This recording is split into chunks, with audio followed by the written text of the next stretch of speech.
Class 12th chapter number 12 aldehyde ketone carboxylic अम्ल का आज 18वां एपिसोड हम पढ़ रहे हैं। इसमें हम शुरू करने वाले हैं एल्डिहाइड कीटोनों के रासायनिक गुण। और रासायनिक गुणों में आज की एक बहुत बेहतरीन बात मैं सिखाने वाला हूं कि जो कार्बोनिल यौगिक होते हैं, मतलब एल्डिहाइड कीटोन जो होते हैं, वो नाभिक स्नेही योगात्मक अभिक्रिया देते हैं।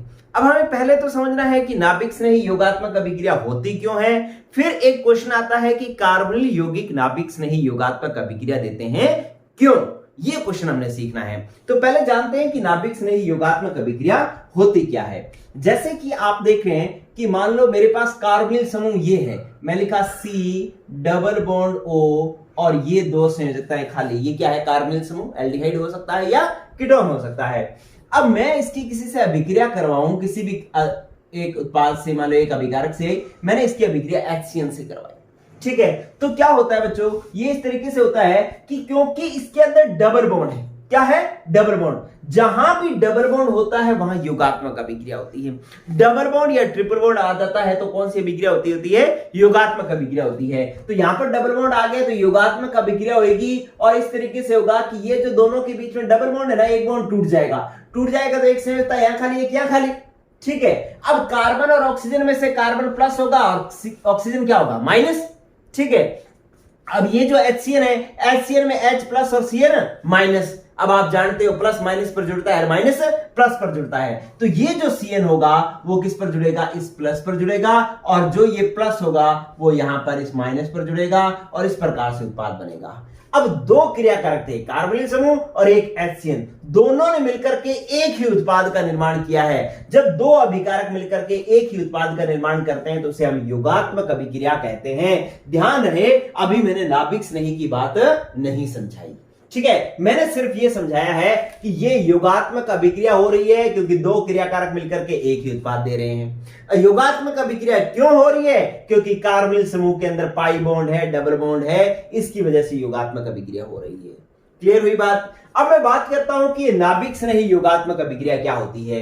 अब H प्लस और CN माइनस है, जो अटैक करने वाले समूह जो आ रहा है, इस पर जो जुड़ने आ रहा है वो H प्लस और CN माइनस आ रहा है। जो प्लस होता है, आप लोग ये जानते हैं कि जो प्लस होता है उसको हम कहते हैं इलेक्ट्रॉन स्नेही। क्या कहते हैं? इलेक्ट्रॉन स्नेही। और जो माइनस होता है उसको हम कहते हैं नाभिक स्नेही, ठीक है।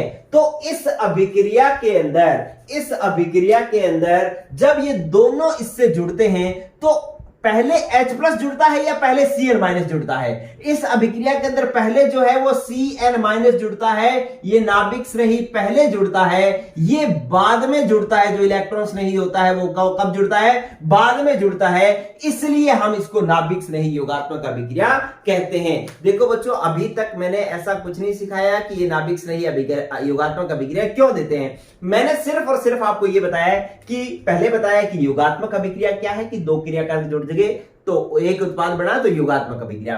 अब जो दोनों जुड़े उसमें पहले कौन जुड़ा? पहले अगर नाभिक स्नेही जुड़ा है तो नाभिक स्नेही योगात्मक अभिक्रिया होगी, और पहले अगर इलेक्ट्रॉन स्नेही जुड़ा है तो इलेक्ट्रॉन स्नेही योगात्मक अभिक्रिया होगी, ठीक है। तो ये तो मैंने आपको एक बेसिक बात जो है यहां पर एक समझाई, ठीक है। ये मैंने एक बेसिक बात आपको समझाई कि योगात्मक अभिक्रिया क्या है, नाभिक स्नेही योगात्मक अभिक्रिया क्या है, और ये योगात्मक अभिक्रिया क्यों दे रहा है, ये मैंने आपको बेसिक बात समझाई, ठीक है। अब ये क्या कह रहा है? ये कह रहा है कि जो कार्बोनिल समूह होते हैं ना, वो नाभिक स्नेही योगात्मक अभिक्रिया देते हैं। मतलब पहले ये जुड़ता है, बाद में ये जुड़ता है। क्यों? अरे पहले इसको जोड़ दोगे तो क्या हो जाएगा, पहले इसको जोड़ोगे, ये जरूरी क्यों है, ठीक है। इस बात को हम सीखते हैं। चलिए, क्या हुआ आपके पास, हम दोनों जोड़ करके देख लेते हैं, हमारे को कहानी समझ में आ जाएगी। ये स्थिति है कार्बोनिल समूह की C डबल बॉन्ड O और दो संयोजकताएं खाली, ऐसी पड़ा है, ठीक है। जब ये अभिक्रिया करता है तो इसकी अन्नादि संरचना बनती है, और अन्नादि संरचना में ये पाई बंध जो होता है बच्चों, ये उठ करके किसके पास चला जाता है? ऑक्सीजन के पास चला जाता है। तो ऑक्सीजन हो जाता है हमारे पास माइनस और कार्बन हो जाता है हमारे पास कैसा? प्लस, ठीक है। इस पर अभिक्रिया हम किसकी करवा रहे हैं? अभिक्रिया हम करवा रहे हैं HCN की। HCN कैसे टूटता है? H प्लस और CN माइनस के अंदर, ठीक है। अब क्या होगा कि ये तो इसी का ही रूप है। अब इस पर हम दो स्थितियां बना लेते हैं। एक स्थिति तो ये बना लेते हैं कि इस पर आक्रमण हम किसका करवाएं, हम आक्रमण करवाएं Cn माइनस का। किसका आक्रमण करवाएं, Cn माइनस का पहले आक्रमण करवाएं। Cn माइनस हमारे पास कौन है, नाभिक रही या इलेक्ट्रॉन्स रही? अरे माइनस जो होता है वो कौन होता है, नाभिक रही होता है। मतलब मैं पहले किसका आक्रमण करवा रहा हूं, नाभिक रही का आक्रमण करवा रहा हूं। ठीक है, तो क्या होगा, तो ये होगा कि अपने पास ये नाभिक स्नेही कहां पर जुड़ेगा, फिर माइनस है तो माइनस किस पर जुड़ेगा, प्लस पर, तो इस प्लस पर जुड़ेगा। और इसके अंदर मध्यवर्ती जो बन जाएगा ये एक ऐसे बन जाएगा, ये सी यहां पर ओ पर है माइनस, अच्छा इस पर जो है 3 लोन पेयर है, इसकी वजह से इस पर माइनस है। यहां पर कार्बन पर प्लस था, प्लस पर इस Cn माइनस ने अटैक कर लिया, तो ये जो है एक उत्पाद, ये क्या बन गया, एक मध्यवर्ती बन गया। इसको मैं नाम दे रहा हूं मध्यवर्ती फर्स्ट। ठीक है, और ये क्या है, ये पथ फर्स्ट है, पहला रास्ता मैंने ये बनाया है।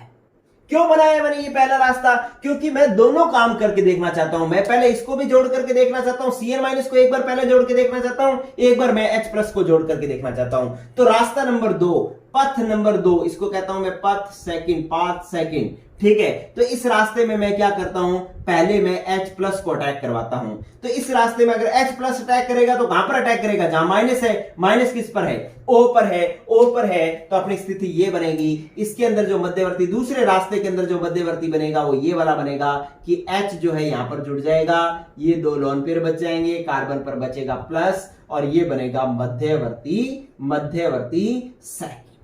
ठीक है बच्चों, तो आपके पास मैंने आपको कहा कि कार्बोनिल यौगिक नाभिक स्नेही योगात्मक अभिक्रिया देते हैं, क्यों, ये जानने के लिए हमने दोनों ही काम करवा लिए। हमने पहले इसको जोड़ करके देख लिया एक रास्ते में, एक रास्ते में पहले इसको जोड़ करके देख लिया। ठीक है, अब इसको जोड़ेंगे तो ये रास्ता अगर पहले नाभिक स्नेही को जोड़ रहे हैं, यहां पर अपने को किसको जोड़ रहे हैं, नाभिक स्नेही को, और इसमें पहले किसको जोड़ रहे हैं, इलेक्ट्रॉन स्नेही को पहले जोड़ रहे हैं। तो इस रास्ते वाली अभिक्रिया को हम नाभिक स्नेही योगात्मक कहेंगे, और इस रास्ते वाली अभिक्रिया को हम इलेक्ट्रॉन स्नेही योगात्मक कहेंगे। और टॉपिक ये कह रहा है कि ये इलेक्ट्रॉन स्नेही योगात्मक नहीं होती, नाभिक स्नेही योगात्मक होती है। क्यों, ठीक है, ये हमने सीखना है। चलिए, तो अब क्या होगा कि ये जो दोनों मध्यवर्ती बन रहे हैं ना, इन मध्यवर्तियों में से कौन सा मध्यवर्ती ज्यादा स्थायी है, जो मध्यवर्ती ज्यादा स्थायी होगा अभिक्रिया उस रास्ते से होगी, अगर मध्यवर्ती कम स्थायी है तो उस रास्ते से अभिक्रिया नहीं होगी। ये बेसिक बात है। ठीक है, तो अब हम क्या करते हैं, इन दोनों की तुलना करते हैं मध्यवर्तियों की। तो आप इस मध्यवर्ती फर्स्ट की तुलना करो, तो आप ये मध्यवर्ती सेकंड की बात करो, तो पहली बात तो इसमें कार्बन का अष्टक पूर्ण नहीं है। कैसे, यहां पर 1 इलेक्ट्रॉन, 2 इलेक्ट्रॉन, 3 इलेक्ट्रॉन, 4 इलेक्ट्रॉन, 5 और 6, तो इसके अंदर कार्बन का अष्टक पूर्ण नहीं है, एक बात है। और इसके अंदर क्या है, कार्बन के साथ 3 ही बंध है, 3 बंध है, तो कार्बन की जो है वो कितनी संयोजकताएं पूरी हैं, 3 ही संयोजकताएं पूरी हैं, चौथी संयोजकता पूरी नहीं है। और इसके अंदर क्या दिखाई दे रहा है, और इसके अंदर ये दिखाई दे रहा है कि कार्बन का संकरण कैसे आया, 1 2 3 सिग्मा बंध है, तो कौन सा संकरण हो गया, sp2। तो हम कहेंगे इसमें कार्बन जो है वो कैसा है, sp2 संकरित है। और इसकी ज्यामिति कैसी होगी, फिर इसकी ज्यामिति जो होगी वो कैसी होगी बच्चों, त्रिकोणीय होगी। ठीक है, तो अब आप इसके अंदर देख रहे हैं सबसे महत्वपूर्ण बात कि इसमें कार्बन का अष्टक पूर्ण नहीं है, लेकिन ऑक्सीजन का अष्टक पूर्ण है। तो कार्बन का अष्टक पूर्ण नहीं है ना, तो इसलिए जो है ये ज्यामिति कैसी है, ये मध्यवर्ती कैसा है, अस्थायी है। ठीक है, क्यों अस्थायी है कि नंबर 1 बात, कार्बन का अष्टक पूर्ण नहीं है, नंबर 2 बात, कार्बन की 4 संयोजकताएं होती है लेकिन 3 ही है। ठीक है, नंबर 3 बात, कार्बन का जब sp3 संकरित होता है ना कार्बन, तब वो ज्यादा स्थायी होता है, लेकिन यहां पर ये कैसा है, sp2 संकरित है। कार्बन की चतुष्फलकीय संयोजकता होती है, चतुष्फलकीय ज्यामिति होती है, लेकिन यहां ज्यामिति कैसी है, त्रिकोणीय। तो इसका मतलब ये सारी की सारी चीजें जो है वो क्या बता रही है कि ये वाला मध्यवर्ती क्या है, अस्थायी है। और हम जानते हैं कि जिस रास्ते में बनने वाला मध्यवर्ती अस्थायी होता है उसमें आगे अभिक्रिया नहीं होती, इस रास्ते से अभिक्रिया नहीं होगी, इसलिए हम कहेंगे कि ये इलेक्ट्रॉन रहित योगात्मक अभिक्रिया नहीं देता। अब मैं बात करूं नाभिक रहित योगात्मक वाले की, तो इसमें ये जो मध्यवर्ती बना है, इस मध्यवर्ती में गिनो, नंबर 1 2 3 4 5 6 7 8, तो इसका मतलब कार्बन का अष्टक पूर्ण है। और दूसरी बात ऑक्सीजन का 1 2 3 4 5 6 7 8, ऑक्सीजन का भी अष्टक पूर्ण है। तो इसका मतलब है कि इस मध्यवर्ती की अगर मैं बात करूं तो नंबर 1 बात, कार्बन व ऑक्सीजन दोनों का अष्टक पूर्ण है। क्या है? दोनों का अष्टक कैसा है बच्चों? पूर्ण है। कार्बन की कितनी संयोजकताएं हैं? कार्बन की 4 संयोजकताएं पूरी हैं, और 4 संयोजकताएं पूरी हैं तो कार्बन का संकरण कैसा हो गया? sp3 संकरण हो गया। अगर sp3 संकरण है तो ज्यामिति कैसी है? ज्यामिति है बच्चों चतुष्फलकीय। कैसी है? चतुष्फलकीय ज्यामिति है। ठीक है, तो ये सारी बातें कार्बन के पक्ष में है, इस मध्यवर्ती के पक्ष में है। क्या? कि कार्बन का अष्टक भी पूर्ण है, इसकी संयोजकताएं 4 होती हैं, चारों पूर्ण है। sp3 संक्रिय तो होना चाहिए, sp3 संक्रिय है, चतुष्फलकीय होना चाहिए, चतुष्फलकीय है। तो इसका मतलब है कि ये जो है, ये मध्यवर्ती जो है वो क्या है? अधिक स्थायी है। ये मध्यवर्ती कैसा हो गया बच्चों? अधिक स्थायी हो गया। और हम जानते हैं कि अभिक्रिया उस रास्ते से होती है जिसमें बनने वाला मध्यवर्ती क्या हो?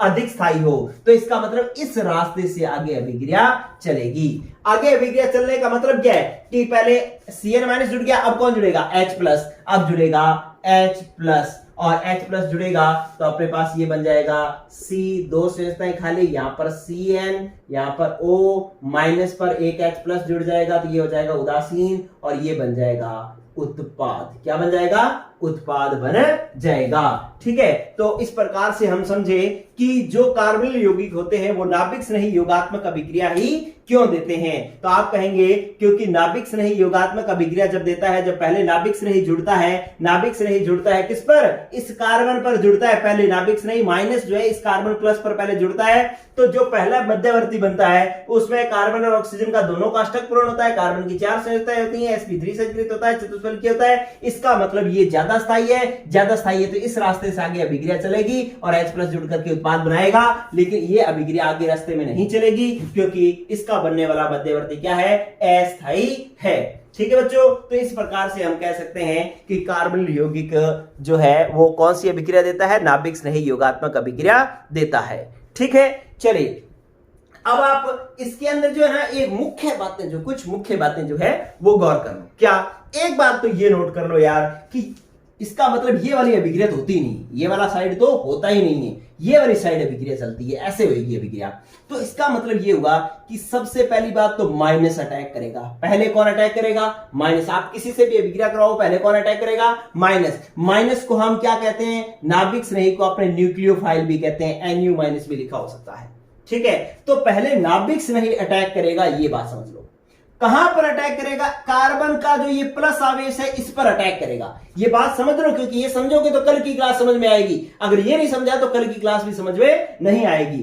तो आपने देखा कि नाभिक स्नेही अटैक करेगा, किस पर अटैक करेगा? जहां कार्बन पर प्लस है वहां अटैक करेगा। ये प्लस जितना ज्यादा होगा ये माइनस उतना ज्यादा इस पर अटैक करेगा और अभिक्रिया उतनी आसानी से होगी। क्लियर हुई बात? तो इस प्रकार से ये बात हमने सीख ली। अब मैं आपको एक होमवर्क देता हूं, आप इसका पहले स्क्रीनशॉट ले लो सुंदर सा, और फिर मैं कुछ एक होमवर्क देता हूं आपको, आप मुझे बना करके बताएं कि क्या ये अभिक्रियाएं आप कर लोगे। चलिए देखो, ये मैंने साफ कर रहा हूं, स्क्रीनशॉट ले लिया होगा आपने। चलिए देखो, यहां पर कुछ अभिक्रियाएं दे रखी हैं। अब ये तो अभिक्रिया दी, ये तो था कि भाई अभिक्रिया नाभिक स्नेही योगात्मक अभिक्रिया क्यों होती है ये सीखा। अब हमने सीखना है, कुछ अभिक्रिया सीखनी है। मैं कह रहा हूं कि इसकी कुछ अभिक्रिया कराओ। पहला आप अभिक्रिया कराओ किससे? HCN के साथ में। HCN के साथ तो अभी आपने करवाई थी, पहले CN जुड़ेगा फिर H जुड़ेगा और उत्पाद बन जाएगा। दूसरी अभिक्रिया आप करवाओ इसकी कराओ किससे? ग्रिग्नार अभिकर्मक से, RMgX से। तो RMgX में R क्या होता है? प्लस, सॉरी R क्या होता है? माइनस, Mg क्या होता है? प्लस। ठीक है, तो इसके अंदर R तो जुड़ेगा किस पर? इस कार्बन पर, और MgX O पर जुड़ेगा। तो इसका मतलब ये अभिक्रिया भी आप मुझे पूरी करके बताओ कि क्या बनेगा। फिर आप तीसरी अभिक्रिया इसके अंदर करवा के बताओ अल्कोहल की, ROH। ROH में RO क्या होता है? माइनस, और H क्या होता है? प्लस। तो इसका मतलब RO तो जुड़ेगा कार्बन पर और H+ जुड़ेगा O पर। तो यहां पर क्या उत्पाद बनेगा ये भी मुझे बना करके बताओ, तीसरी अभिक्रिया। और चौथी अभिक्रिया मुझे करके बताओ, क्या? मैंने लिखा सोडियम बाइसल्फाइड, SNaHSO3। ठीक है, इसमें Na क्या होता है प्लस और HSO3 क्या होता है माइनस। ठीक है, अब ये अभिक्रिया इसकी करवा के बताओ, HSO3 जुड़ेगा इस पर और Na प्लस जुड़ेगा इस पर। ये चारों अभिक्रिया लिख करके और मुझे कमेंट में बताना कि आपसे ये अभिक्रियाएं हुई या नहीं हुई। अगर हुई तो मुझे कमेंट में जरूर बताना, ना हुई तो भी कमेंट करके जरूर बताना। हालांकि मैं इनमें से कुछ अभिक्रिया आगे और करवाऊंगा, लेकिन ये आपको एक बार करनी है। ठीक है बच्चों, तो इस प्रकार से ये बात हुई। कल हम पढ़ेंगे कि ये अभिक्रिया जो है वो एल्डिहाइड और कीटोन में से कौन ज्यादा देता है, कैसे ज्यादा देता है, और साथ में कुछ इंपॉर्टेंट क्वेश्चंस भी करेंगे। ठीक है, तो आज के लिए इतना ही। पढ़ते रहें। Good luck, good bye.